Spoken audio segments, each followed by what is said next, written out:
கிராமத்தில் ரொம்பவும் நல்லவனான ஒரு விவசாயி இருந்தான். அவனுக்கு ஒரே ஒரு குதிரைதான் துணை.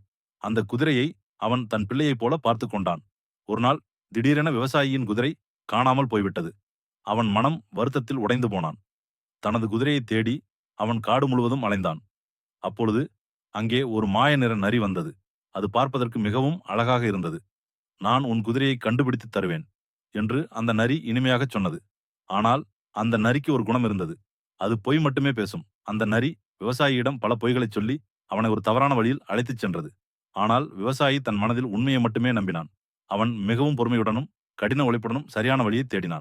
அந்த மாய நிற நரியின் பொய்கள் இறுதியில் வீணாகின. அது சொன்ன பாதையில் குதிரை இல்லை. விவசாயி தன் சொந்த முயற்சியால் உண்மையான பாதையை கண்டுபிடித்தான். ஒரு மரத்தின் அருகில் அவன் தேடிய குதிரை பாதுகாப்பாக நின்று கொண்டிருந்தது. கடைசியில் அந்த நரியின் பொய் அதன் மதிப்பை குறைத்தது. விவசாயியின் உண்மை, பொறுமை மற்றும் கடின உழைப்பு அவனை வெற்றி பெற வைத்தது.